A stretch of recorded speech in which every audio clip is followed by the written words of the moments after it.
Good afternoon. Thanks for joining us across the fence. I'm Fran Stoddard. Today is Bennington Battle Day. It's a memorial holiday unique to Vermont, but even many longtime Vermonters are unclear as to exactly what Bennington Battle Day is all about. Well, think Revolutionary War. It was on August 16th in 1777 that John Stark led a force of militiamen, including the Green Mountain Boys. They would strike the first blow for American independence that led to the British surrender at the Battle of Saratoga a few months later. To recount the battle and its monumental importance to Vermont and the United States, we join historian Howard Coffin.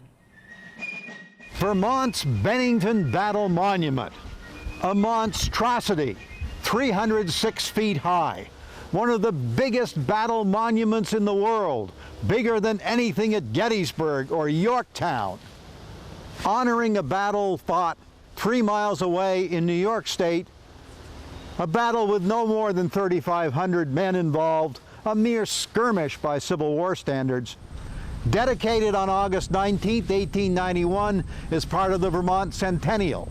President Benjamin Harrison spoke here. 30,000 people attended. The crowd included 625 Vermont Civil War veterans. Would they have understood why such a small battle was getting such attention? Of course they would have. They were veterans and they understood that the importance of a battle is not judged by the number of men involved, the number of casualties. It is judged by its strategic importance, by its importance in history.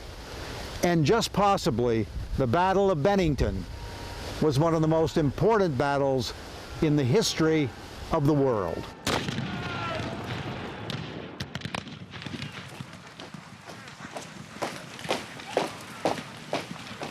In the early summer of 1777, a British army of about 8,000 men, commanded by John Burgoyne, Gentleman Johnny Burgoyne, invaded the Champlain Valley from Canada. The forces included British regulars, mercenaries, Hessians from Germany, and some Native Americans. Burgoyne rolled up the valley. He captured Crown Point. He captured Mount Independence and Ticonderoga. He fought a difficult battle in the hills at Hubbardton, Vermont, that was won only after a struggle. But on came Burgoyne to capture Whitehall and Fort Anne and moved south all the way to Fort Edward. But he was getting short of supplies, and he heard that there was a cache of American arms at Bennington, 20 miles away from the Hudson Valley.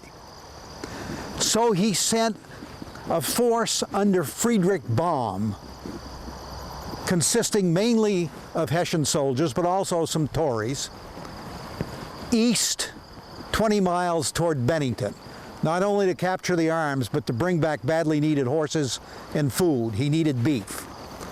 So Baum set out in this direction, heading into enemy territory.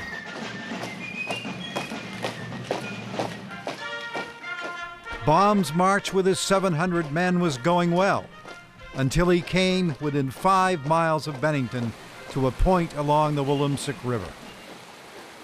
Baum sat down here, wrote a message on the head of a barrel to Burgoyne, "Send me help."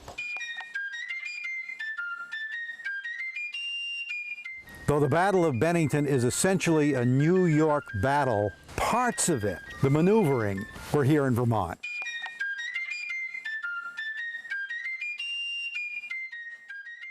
We're in Vermont right now at the site of John Stark's campground. Here he was camped with his 1,500 men on the eve of the battle. Here Stark developed his battle plan. It was a complex one, but it worked.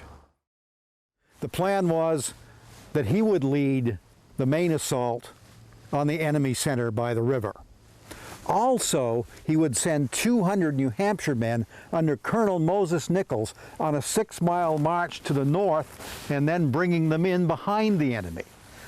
200 men under Colonel Samuel Herrick, mostly Vermonters, would swing to the south about 6 miles and come in behind the enemy. enveloping the enemy position. It was probably here, just before the action began, that Stark made his famous remark, "The redcoats are there, and they are ours, or Molly Stark sleeps a widow tonight." We're in New York State's Bennington Battlefield Park. We're on this 800-foot hill, the top of which Baum fortified. And he put about 60 of his Hessians into a big earthwork right on top of that hill.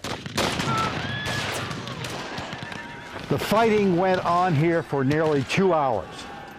John Stark, who had been amidst the fury of the Battle of Bunker Hill, said it was the loudest clap of thunder he ever heard, this fight for the hilltop.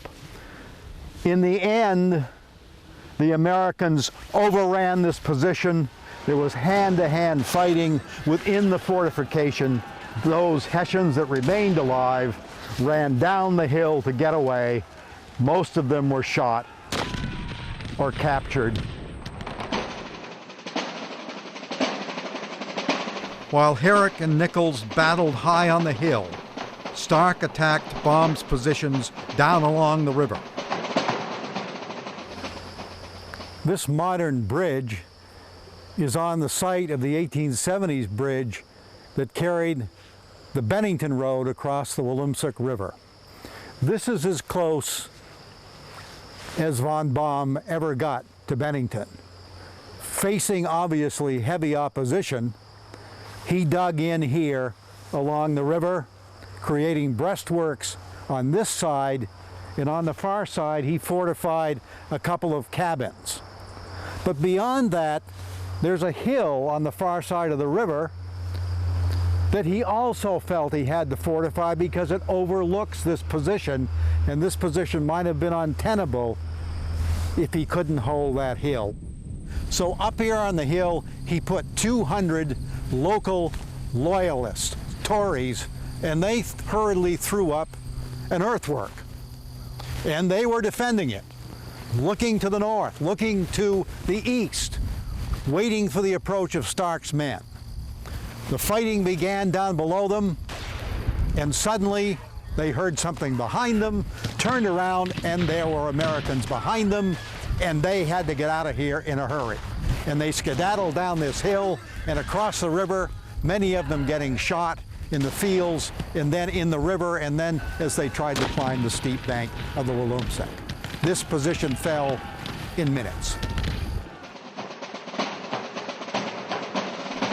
By late afternoon of August 16, 1777, the battle appeared to be over.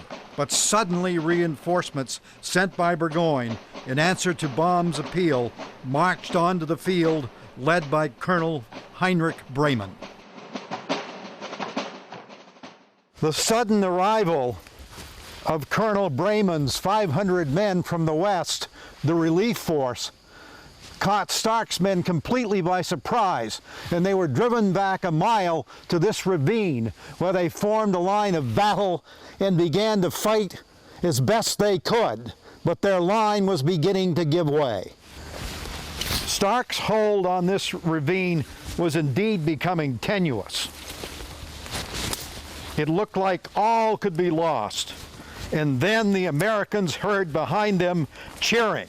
Had they been flanked with the British behind them? No.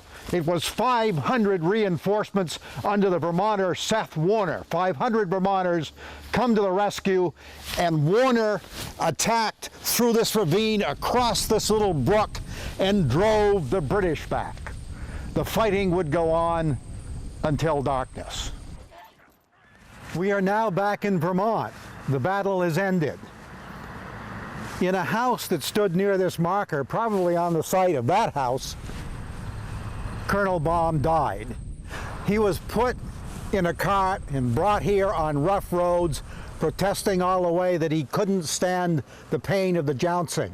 But he could only speak German, and his American captors did not know what he was saying. He went into the house, and after long hours of suffering from his stomach wound, he died in agony. Here in the old cemetery at North Bennington lie many of the Hessian soldiers who died in the Battle of Bennington. Immediately after the battle, Stark brought some 700 prisoners to old Bennington. In addition, more than 200 of the enemy had been killed, many more wounded. Baum's force had been decimated, and a heavy blow had been struck to the reinforcements under Bremen. When what was left of Bremen's force returned to Burgoyne on the Hudson, Burgoyne congratulated them for some kind of a triumph. He couldn't have believed that. At this time, George Washington was dealing with another British army far to the south. When word finally reached him of Bennington, Washington remarked on the great stroke by Stark near Bennington. A member of his staff, perhaps speaking for the general, wrote, "There was a cloud in the north, but I really think that matters in that quarter look well just now. I trust Burgoyne will be severely mauled." Less than 2 months later, Burgoyne would surrender his entire army at Saratoga. It would be, history says, the decisive battle of the American Revolution. Why? Because France, as a result, decided to come into the war on the American side. That would lead to the final surrender at Yorktown. Was Saratoga the decisive battle? Yes, but was that battle's fate decided by the crushing defeat here at Bennington? Perhaps, perhaps. The Bennington Battle Monument is a Vermont State Historic Site. It's open until the end of October. You can learn more at the website benningtonbattlemonument.com. Once again, thank you for joining us across the fence. I'm Fran Stoddard. Stay well.